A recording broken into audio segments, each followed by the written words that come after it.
Good evening and welcome to Between the Lanes episode number 104. I'm Ron. I'm Walker. He's Walker. I don't know if Walker. way there or what. He's just like, all right, so get this show on the road. So this is episode number 104. So this is kind of like the second anniversary or the birthday of Between the Lanes because we've done an episode pretty much every week for the last 2 years, 52 weeks in a year, 52 episodes. Episode 104, 2 years. So welcome Between the Lanes, episode 104. You can find us on YouTube, Slot Racers, the channel. We now have 104 episodes up, some how-to videos, and some special episodes. You can find us on Facebook. Between the Lanes is the page. And race results, the winning reports. So I don't know who won what races or classes at the AWR Championship race last weekend at Thunder Road up in Virginia, but we do know that Nick Brantley was the series champion. There was 4 races, 4 different raceways. I think they mixed the classes up a little bit depending on the raceway or whatever. And Nick was the champion of that series.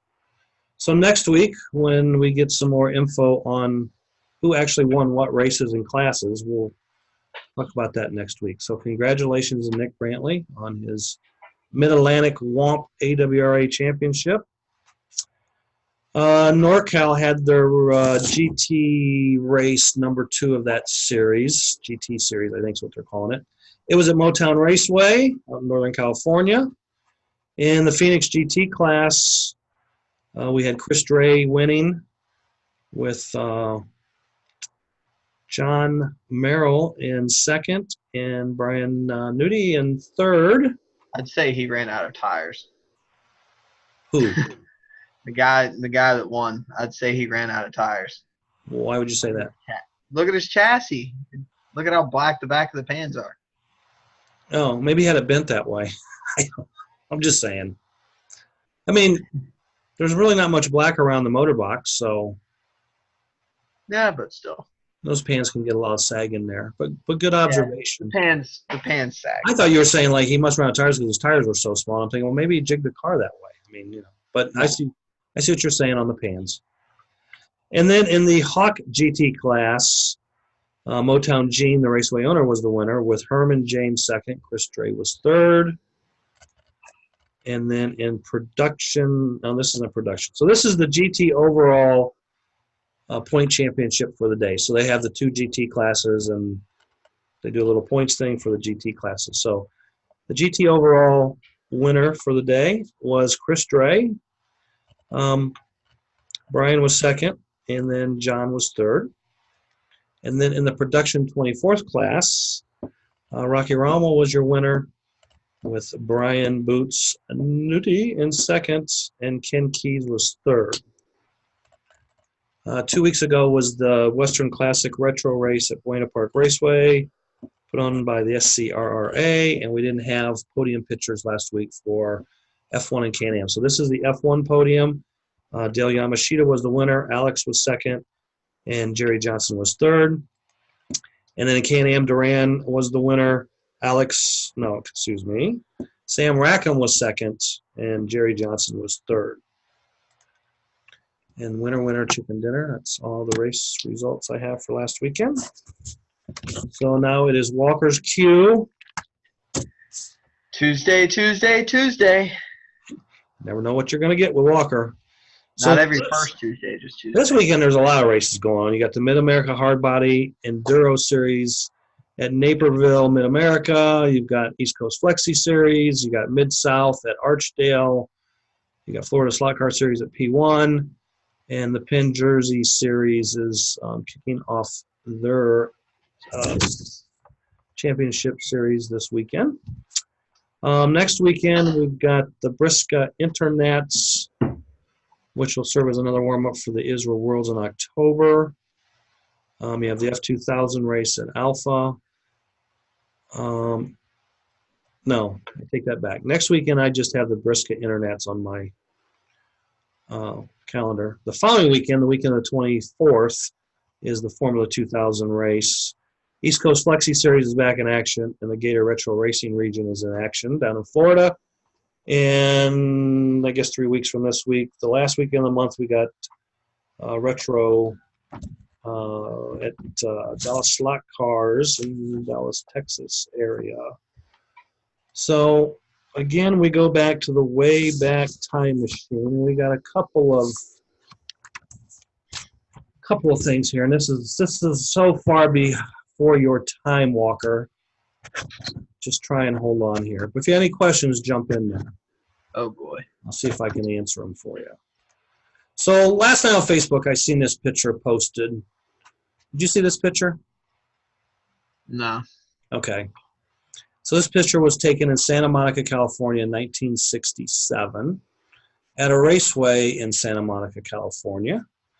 And when I first seen the picture, I kind of didn't know who the people were in the picture. I kind of had an idea on one of them, but it's just like, but what caught my eye was the track. Like, how tall is that sidewall of that track? Like, I don't know what make of track this would be. Like, it's not a Revell, it's not an American. It's, like, I don't know. So if anybody raced at a raceway in Santa Monica, California in 1967, and they might know what raceway this is, and maybe they might know what brand or type of track that is, I would love to know, because it's not an Engelman. I mean, I've never seen a track with that tall of a rail on it. I mean, it's just... That is very tall. Yeah, very, very tall. So the significance of this picture is, in the picture, left to right, is Jay Sebring, Roman Polanski, and Sharon Tate. And this picture was taken, I don't know, a year and a half to 2 years before both Jay and Sharon Tate were killed by the Manson family. So, I mean, they weren't known as slot car racers, but it's always interesting when an old slot car picture pops up and there's famous people in it. So, Jay Sebring was like a hairstylist who had franchise salons and a hair product line, like shampoos and soaps. And, he was like a high-end hairdresser. Like, he did Sammy Davis Jr., Frank Sinatra, Steve McQueen. He would do like hair for like entire cast of movies. So back in the day when you paid $1 or $2 to go get your hair cut at the barber, which Walker wouldn't know anything about, old Jay here was getting $50 a pop to style somebody's hair. So, and then he also was very instrumental in starting Bruce Lee's movie career. You know who Bruce Lee is, right? Yeah. Okay. So Jay Sebring seen Mr. Lee win some kind of contest in 1964. It might have been like the World Championships or something for martial arts. And he got to be friends with Bruce Lee, and then Jay Sebring had a friend who was a movie producer, and he introduced Bruce Lee to him, and then the rest is history, because Bruce Lee's first part was playing Kato in the Green Hornet, which, by the way, BZ made a Green Hornet slot car, ready to run slot car back in the day. And then another interesting fact about Jay Sebring was he actually himself had a one-time appearance in Batman, one of the Batman episodes. And then, classic K&B and BZ, they all made versions of the Batmobile as ready-to-run slot cars back in the 60s. So, so anyway, Sharon Tate, she was an actress and model. Probably her most famous movie would have been Volley of the Dolls. She also had a couple appearances on Beverly Hillbillies and Mr. Ed. And then Roman Polanski, who was, I guess he's a famous director, but I've only seen one of his movies, and the rest of his movies I've never seen and never have any interest in watching. But Rosemary's Baby was the big, evil thriller kind of movie that he's probably the most famous for. But he has been a fugitive since 1978. So he's been on the lam out of the U.S. since 1978. So, and then this all kind of coincides because the next day or two is the actual 50th anniversary of the murders, and it's also kind of in coincidence with the current movie directed by Quentin Tarantino, Once Upon a Time in Hollywood, which has all three of them in there, plus a whole bunch of other characters from the time. So there you go. But I always find it interesting when a picture like this pops up. Like, I don't know if this picture was ever put in a magazine or this was in somebody's like private collection. If you do a Google search, you can find it. I've never seen the picture before until last night, so I don't know if it just suddenly popped up online somewhere, but there you go. So the other little history thing we'll talk about, it was kind of announced yesterday that Dave Clary, a guy who used to work at Syrtis back in the day, passed away. And Syrtis they were a motor company, but they really didn't make much of anything themselves. Like, they bought cans and end bells and magnets from other manufacturers, and they assembled. They would wind armatures. And, back then in the 60s, this was like Group 7 stuff. I mean, it was, different wire size, different turns. Syrtis was started in 1966 by we don't know his name. All we know is he was an engineering student at Purdue Northwest up in Calumet, Indiana. He started the company.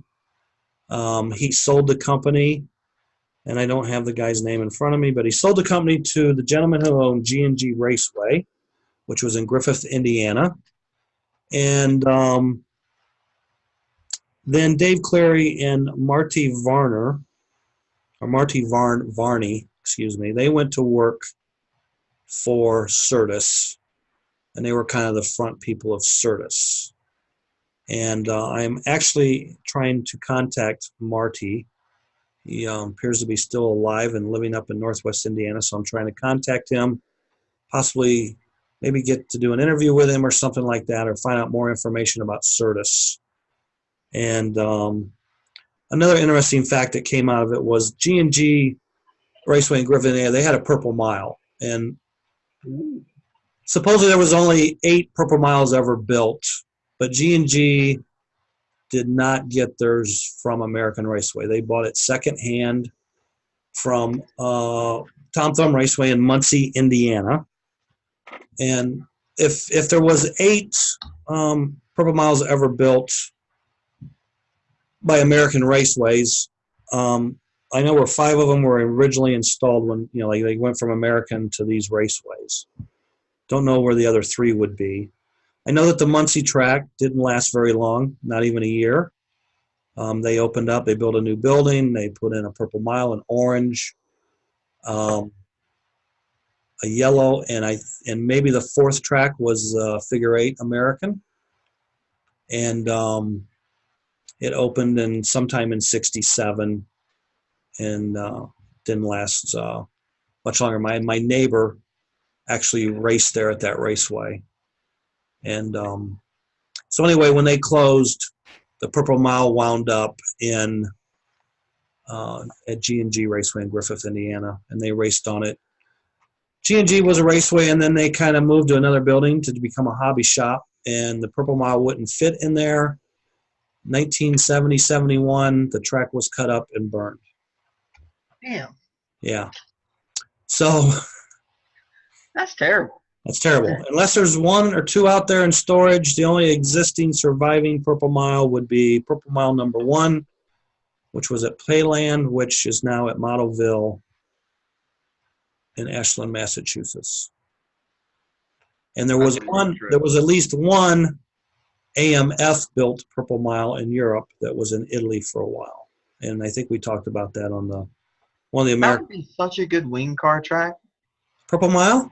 Yeah, brand new Purple Mile built by Girding. You know how great that would be? Well, actually, like so in the 90s, Ogilvy, and I think Tunkel. I know that Tunkel built a Purple Mile, and I think Ogilvy built one that was on Long Island. Like modern versions. Yeah. I mean, if you've got the space for it, that's probably the best track. Right, and they were both 220 foot, and they both had dual fingers, and they were really banked, and I'm pretty sure I think Les Wright might have raced a Group 7 race on the Purple Mile down. I think it was in Alabama. And Kerry Champion might have ran on it then. What would be nice about it is you could have two different deadmans and two different fingers. And so, like, the first set could be really banked. The second set could be lower. Well, okay, so you basically just have one dead man, because you go into the dead man, which is like a dead man, then you go into the finger, and then you come in the finger, and I guess you could call it a dead man, but it's really just a 180 turn, like, yeah. It's not really a dead man, like coming out of the bank. You know what I'm saying? Yeah, but I mean, still. Yeah. That's what I would call it, would be dead man 2 and finger 2 or something. You got to figure something out for that. Yeah. So, yeah, they were, and I might be able to find a picture of that Tunkel, because when I worked at Parma, I spent a few days out on Long Island, New York, New Jersey, and visited a bunch of raceways. And I went, me and Peter Crawley, we went to the raceway on Long Island that had the Purple Mile there, the Ogilvy Purple Mile, I believe it was. And I don't remember much about it. I mean, it was big. It took up a lot of room. And I think there was a second track in that building. And Doug Bauer would know who that guy was, because I think that guy was either they worked together previously at some raceways that's kind of started all in Long Island, which I can't remember the name of. I'll have to dig that up too. Or maybe they were partners in a raceway, and then they kind of went their own ways and built and had their own raceway. So I did see the one on Long Island. So, and I don't think I have any photos of that. I'd have to go through. That's a road trip I want to make. Is up to Ashland. Yeah. Yeah, that's a lot of fun. The hill climb's unbelievable. The black's unbelievable. Yeah, maybe whenever we go to New Jersey, up to Atlantic City for Worlds, whenever that'll be 21, I think, or whatever. Right. Whenever that's in Atlantic City, we might drive over there after or before and check it out. Yep, it's pretty awesome. So, if I get some more information on Syrtis, we'll talk about that in a future show. So I hope Marty gets back with me. I've left a message for him. So we'll see what happens. And then, of course, hey. So okay. So I sent you this before the show, but yeah, because I see it like 2 minutes before I sent it to you, but Brian Nudie posted it in Delta, and then he posted this picture with it. So I don't know if he made it up, but I thought it was kind of funny. I think you find it kind of funny, so yeah. Maybe we'll just start off every show from now on with the Walker Fund. Yeah. Yeah. I bet if you had an auction to get your hair cut, and you had people donate, I think you'd be amazed how much money you might raise. So that's not long enough. That'll be like the poll question. Get a good cut yet. That'll be the poll question.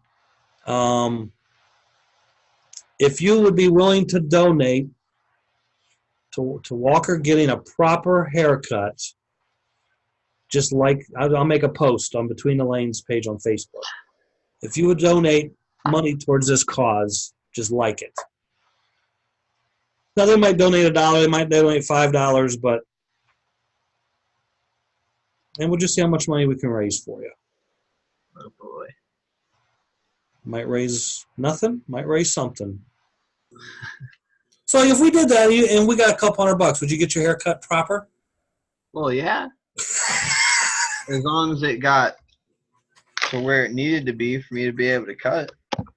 Basically, the way it is right now is I got absolutely scalped, thanks Gugu. And so in the middle right here, it was like a 1/4 inch long. So it's not like I could get it fixed without just getting a buzz cut, and I'm not getting a buzz cut. So what I decided the best way to do it was wait until it was going back enough. Right now I'm at about 1.5 inches up there. So I think I'll be able to get it cut very soon. Well, I think it's perfect timing then. We'll start this little information poll and see where we can go. So in other news, I believe the Flexi Flat signups are going to be up here in the next couple of days. So I think Ernie posted earlier today by the weekend, so we'll see. But it's coming. So if you're interested in the Flexi Flats, the online sign-up form should be up in the next few days. Is that a race you're planning on attending? I don't know, because it's... Well, it's right after the Israel Worlds and stuff, yeah. Right? Yeah. It's a little too much money to spend there. That's understandable. I'd like to. He would like to. Yeah. We need a few more $1,400 races. So if any raceway would like to have big money races every weekend for the rest of the year, that would be greatly appreciated. So if we had 10 of them and you just won no money, I'd be fine with that because I already won one this year.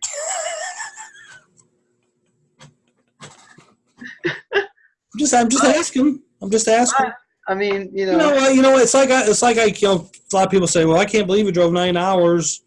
Go race your slot car. It's like, well, driving 9 hours and going to a race and not racing for anything, yeah, maybe you can question that. But if there's going to be a race, a chance to win money. That's it. Well, I know. I mean, if you're already driving 9 hours to some races and winning nothing, and a race comes along and you have a chance to win $1,000 and it's 9 hours. Exactly. Oh, yeah, it's a no-brainer.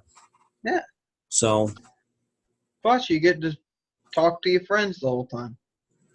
Yeah, kind of like they were doing on Facebook the other night. Yeah. But we won't go there. Jeez. I don't have my flamethrower. If there was going to be any flames, I should have had a flame for the second birthday. Perfect. Being 2 years old. So, yeah, we definitely need a flamethrower for all this. Yeah. Just burn the whole conversation. Yeah. So what else is up with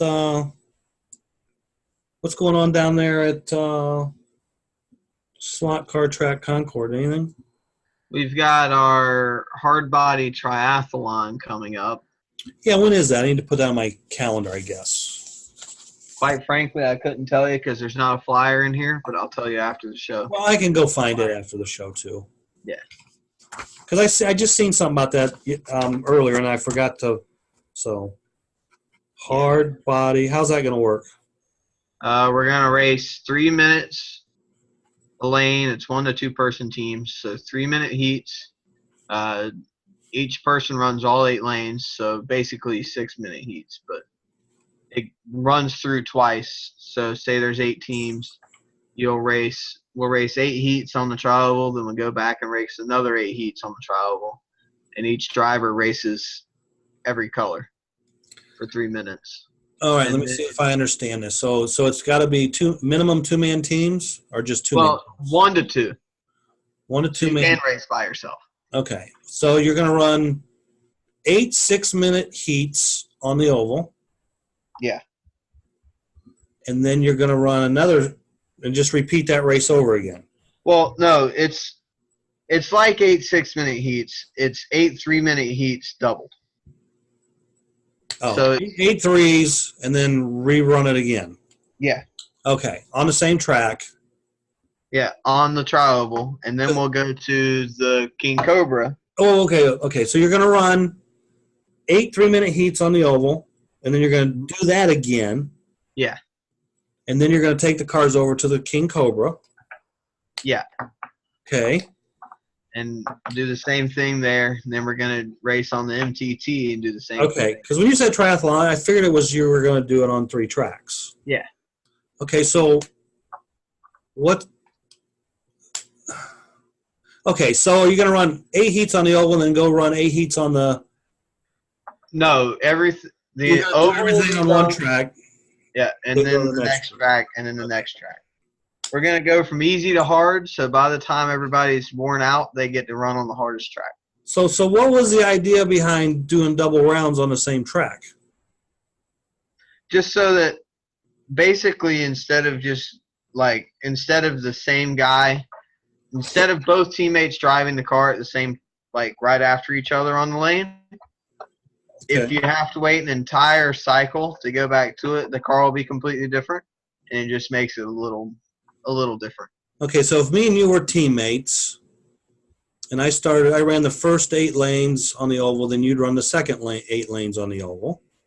You can do that. You can split them any way you want to. Oh, so okay. you can do it that way, or each driver would have to run all 8 lanes. Yeah. Okay, because I could run the first 4 heats in the first race. You could run the second 4 heats. Then we could do it however you want to. I got you. Okay. It's kind of confusing, but I got it. And the way we're doing it, because the setups for all 3 tracks are way different. Okay. Frankly, the oval cars will be most likely. So do you have to? Okay. Do you have to run the same car on all 3 tracks? No. Okay. So you can run up to 3 different cars. Okay. You don't really need 3 cars, but you can run up to 3 cars. I would have an oval car and a road course car, and then in between the 2 road course races, because I think there will be 10 or 15 minutes in between each track. No practice or anything, but 10 or 15 minutes to work on your cars. Okay. And so then, in between the King Cobra race and the MTT race, just swap tires out and go for it. Bodies. Okay. Sounds fun. It will be fun. We had the hard body enduro last year on the King Cobra, but we decided to step it up a little bit. Well, did you run those hard bodies last year with Phoenix motors or something? No. Oh, okay. No, we ran Phoenix LMP, which we did that again. Well, yeah, I know that. But wasn't there talk about running Phoenixes and hard bodies at one? Oh, yeah. That was Dad's Big Balls 500 race. I remember some talk about putting Phoenix motors in hard bodies. I'm like, did that ever happen? Because I don't remember. I will say that was pretty fun, but no, it never happened. Did you test the car that way? Oh, yeah. It was a lot of fun. Was it? Oh, yeah. You broke shit. I'm sure you did. And what track did you do that on? The trial. Okay. And you know how that trial is. Because I could imagine them things could really be doing some launching in the bank on the Cobra. I mean, not saying just because you'd have to blip the bank. Oh, yeah. Yeah, you'd have. There's no way we would do that on the bank, on the Hey, bank tracks. That'd be the bigger balls 600 right there. No, the bigger balls 600 would be the MTT. Trying to run a Phoenix hard body on a flat track would be That'd be like an off-on switch. That would be so terrible. Zip, zip, zip, zip, zip, zip. So, okay, so how fast did the hard bodies run with the Phoenix motor on your tri-oval? So we were going, I think we got into the 1.7s with them. And what we run now with a 26,000 RPM motor is 2.1s. Because the flexi cars down where we were down there were running 1.0s. Yeah. And they handle so bad. And it was awful. It was so bad. Well, every time you touched anything, it bent the car. So it kind of wasn't good. Yeah, okay. I thought they would have run a little faster than 1.7s, but they were all over the place. We couldn't get the power down because of how small the tri level is. Right. And you couldn't hold them wide open, could you? Oh, God, no. Okay. I mean, you had to lift every corner a lot. Old school. Yeah. That was interesting. Okay. Sold quite a few bodies in that time frame, though, so that was good. Are you going to Archdale this weekend? Yeah. Those are some really cool trophies. Yeah, they are. The Beast. I should have had a picture. Nice on my wall. Huh? Yeah. They'll be nice on my wall. Well, that's only if Russell doesn't go. Yeah, I mean, if Russ goes, then nobody's ever going to win. No. He'll take up the entire podium, you know. Yeah, that was a pretty savage response you put to him. Yeah, I'll have to have a picture of the trophy next week on the show because those are like awesome. Yeah, well, you'll have podium pictures, so. Yeah, right. Well, but I need a picture, just a trophy, just so it looks. Yeah, those trophies do look great. Yeah, that's I pretty. like his little new mascot. That's pretty sweet. Yeah, the Beast, because they call the track at Archdale the Beast. Yeah. And then they have these nice, probably 2-foot trophies or something. And they got the. Yeah. Is that the same Beast that they use at Dover? I don't know. Okay, for the NASCAR race. I don't know. Okay. Well, maybe we'll do a comparison. I don't watch NASCAR, so. Maybe we'll do a comparison next week. But yeah, it's got the like Beast character on the trophy. It's awesome. Now, don't get the man sued. Licensing issue. I think it has to be different. I mean, and you know what? He's not going to get sued. The guy made the trophies, or the guy made the trophy supplies would get sued. So anyway. So you're going to that, and we'll have some first-hand results from you then next week, because Shane's not going. Nope. Okay. So okay, then maybe next week we'll have Justin on, and Shane will be back, and maybe we'll have Michael Colvin on. Ooh, there we go. Controversy. I like it. He said he would come on if I think your dad came on, or yeah, that's what he said. I don't know if I believe him. I'm going to call him on his bluff there. But sometime we're going to have a show. I'm going to have me with those two. That's going to be bad. Maybe Shane, and then we'll. That should be a good time. Super duper good. You got Mr. Cranglish, Country English over here, as in my dad. And Mr. California Dad, then you got you, then you got Shane. I mean, Dad and Shane are the closest two in that aspect, but you got a wide variety there. So, where's your dad tonight? He went to Turn and Burn. He's got Walker's $500 winning flexi car up there, and he's gonna go destroy it. I didn't say that. I did. I told him that before he left. Gave him like 10 sets of tires. Told him. I'm surprised you even let him leave with the car, but he insisted he ran that car because he said, "I'm going to win." I said, "Okay." Well, let's hope it comes back in one piece. Yeah, let's hope the pans aren't. I left the aluminum pans on it too. That wasn't a good idea. I should have put steel pans on it. I really should have. Did your mom go with him or just him? No, just him. Poor guy. He's going to be so confused. He don't know what to do. He's going to get some nice quiet road time, man. Like, wow. Was it up there, an hour and a half? Hour. Okay. And what if he wins? What if he wins? What are you going to do then? I'll wake up from my nap. Your bad dream? Yeah, bad dream. Had a nightmare. Bad dream? Oh, Jesus. So, that's kind of like all I got for this week. Kind of a quiet week. Kids are going back to school. Yeah. At least around here. Most places I talk to, kids are going around. Yeah, college doesn't start for another few weeks. Yeah, but yeah. Elementary, high school, that stuff. Public schools. Yeah. Business is picking up. Yeah. So, talking to a few other people this week, and 2 weeks it was a different story for some people, and this week's been a bigger, different story. So, yeah. Yeah. All right. Well, that's all I got. Oh, okay. Oh, I'm here. going to say this one thing.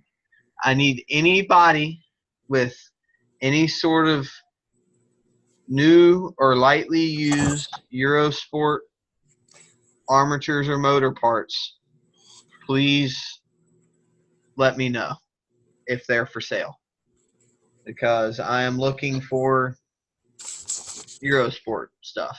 Okay. So if you have anything for sale that is new or lightly used, I mean, it can be heavily used as long as it's okay. But just Okay. please message me, Walker McAnulty, on Facebook.